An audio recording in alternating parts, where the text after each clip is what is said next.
According to research, our brains tend to deteriorate and get smaller as we get older, especially if we don't stimulate it enough. But did you know that something very similar happens to your vocabulary brain? If you don't activate your vocabulary brain, that is, if you don't use the words and expressions in English that you learn, you will forget them. So today I'm going to tell you exactly what you need to know to keep your brain alive so that you can remember all the words and expressions that you learn forever. Let me show you something. This is the very first book I read in English, Stephen King, The Shining.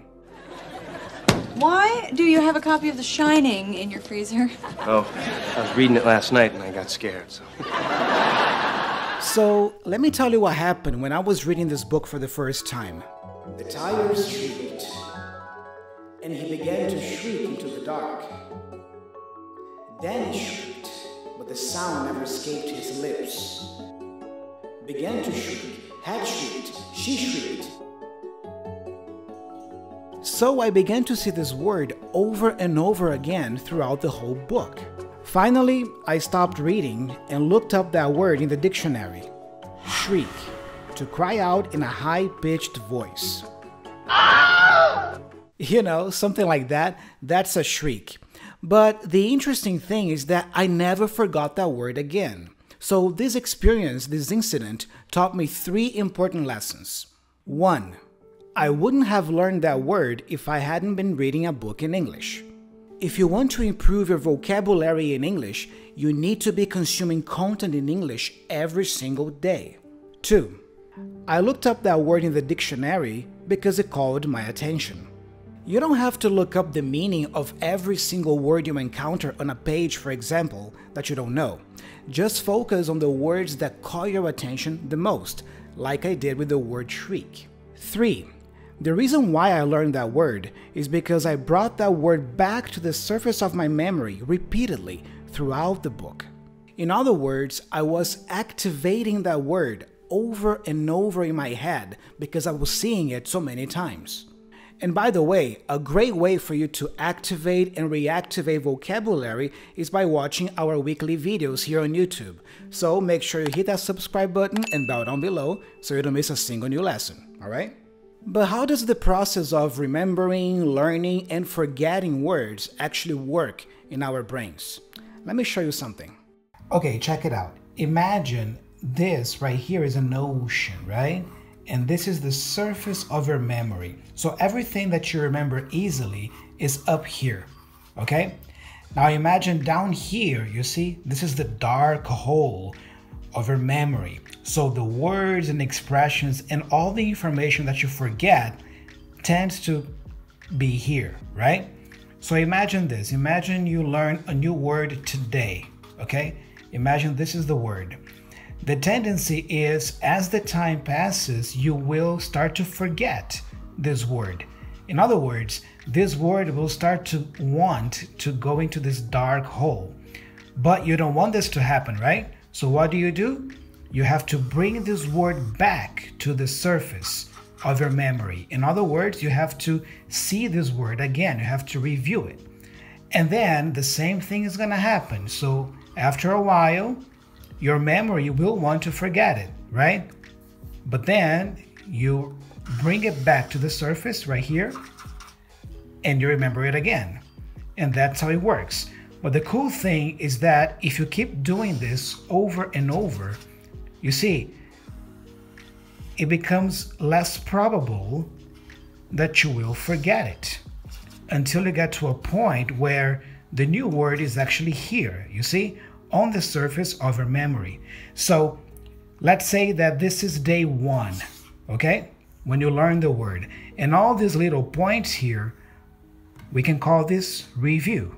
All the times you review the new word or expression you're trying to learn. This is how your memory works. Got it? Now, I was able to remember that word, shriek, because I was bringing that word back to the surface of my memory over and over again. And the funny thing is that that wasn't intentional. I was just reading a book in English. My goal at that time wasn't to learn a new word, but that ended up happening anyway. So again, that's why it's important for you to be consuming content in English every day, all the time, because you never know when you're gonna learn a new word. But of course, you can be more intentional with your vocabulary practice, and a great way for you to do this is by using flashcards.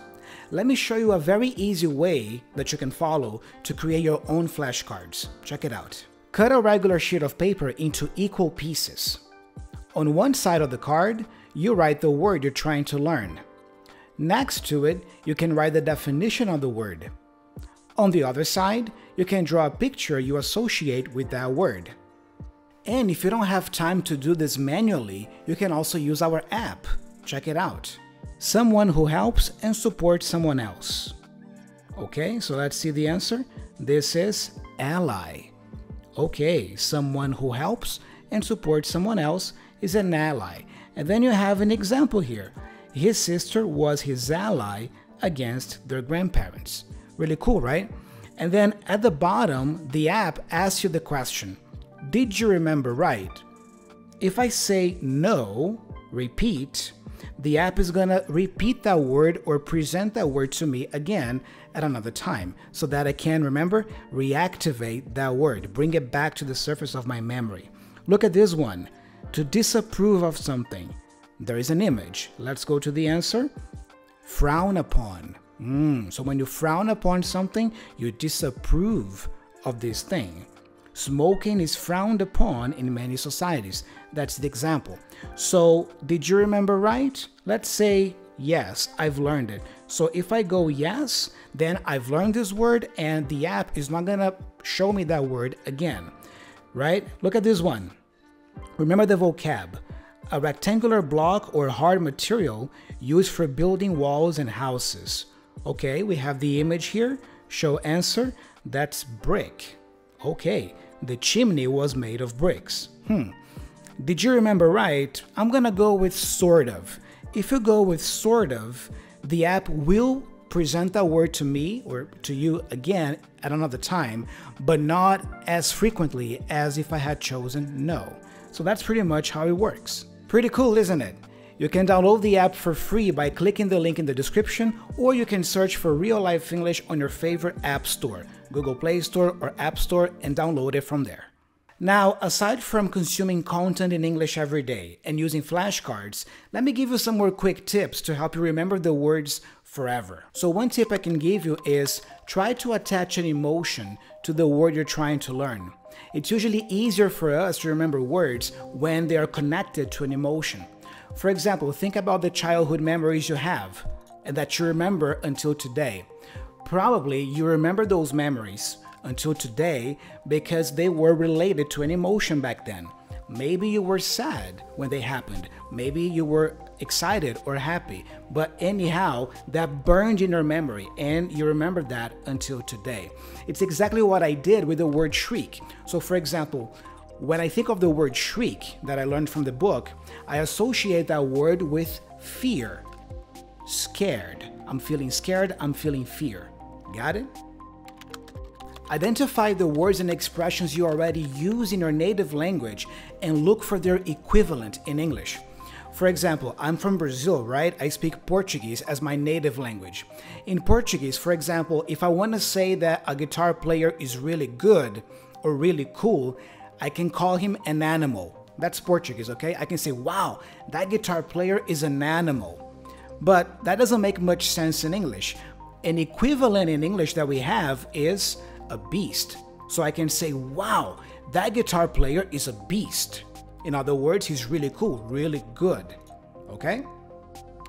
Learn fillers. Fillers are, these words and expressions, they are very useful, especially when you are having a conversation with someone and you need those extra 2 or 3 seconds to think about the next word you're gonna say or use. So learn those. Also, I would say try not to learn the words individually. Always try to learn the words in contexts and in phrases, because the more tangible you make it for yourself by looking at the situation, the better. I remember one time, I was watching 𝗥𝗲𝗹𝗶𝗳𝗶, one of my favorite sitcoms. And it was kind of funny because in the scene, this is what was happening. The characters were in the kitchen, sitting at the table, having breakfast together or eating something. And then one of the characters, she lifts up her plate and says, "Hit me." And then I was like, "Hit me? Man, that doesn't make any sense. They're eating together and she's saying, "Hit me." No, that doesn't make any sense. But when I saw the context, I could understand that she was saying, "Serve me more food. Give me more food. I want more food. Hit me. Hit me." So that's why it's important for you to always pay attention to the context, because that makes it more tangible for your vocabulary acquisition. Also, make sure you learn word chunks. Word chunks are groups of words that have a certain meaning. So don't think about the words individually. Try to memorize a short phrase and what that means. For example, imagine you are talking to a friend and then your friend says, "Yeah, that movie is amazing." And then you can reply, "Yeah, tell me about it." You see, this phrase, this chunk means, "Yeah, I agree. The movie is amazing." But you see, if you stop to think about the individual words, you're going to get confused. You're going to go, "Tell me about it?" Don't do that. So just focus on the whole meaning of this phrase. Tell me about it. Yeah, it's amazing. You see, I am agreeing with the person. So word chunks are very powerful as well. Learn the different contexts and meanings a word can have. It's very common in English for us to have words that mean 2, 3, 4, 5, or even more things. So for example, if you look up a word in the dictionary, in a monolingual dictionary, right? English to English. Normally, the dictionary gives you the 3, 4, or 5 possible definitions that word can have. Maybe you already know the primary meaning of that word. Learn the secondary meaning, the tertiary meaning, and so on. That's also a great way for you to improve vocabulary. And lastly, guys, be patient. I know it can be frustrating, but the truth is, some words will take longer for you to learn and remember and really incorporate than others. The same thing happened to me when I was studying English and trying to improve my vocabulary. I learned some words more easily, but other phrases and words, they took me longer, to really learn them. I had to review them, activate them over and over again in my brain, and then with time, I was able to remember them and use them. So be patient, keep learning, keep studying, and keep going. That's how it works. But now I want to hear from you. What are the things you have been doing in your life to consume content in English every day and to improve your vocabulary? I'm curious to know. Let us know in the comments. If there is one thing you take away from this video is, if you don't use it, you lose it. You need to review the words you learn and study over and over again. Bring them back to the surface of your brain. Bring them back, activate them over and over again. That's how you remember them eventually, okay? And make sure you also come back to this video, maybe next week or next month, to also reactivate and review all these tips and strategies I gave you today, all right? And if you want more tips and tricks to improve your vocabulary and remember the words you learn, check out this video next. And if you actually start paying attention to the way that you speak in your own native language, you probably don't do this either. So why would you do it in English? Now, it depends what study you look at, but English only has about 3,000 words that natives use in 95% of their speaking. And this is a really tiny number when you consider that English has hundreds of thousands of words. And this is really true in any language. So the good news here is that unless you want to study English literature, you really do not need to have a huge vocabulary base.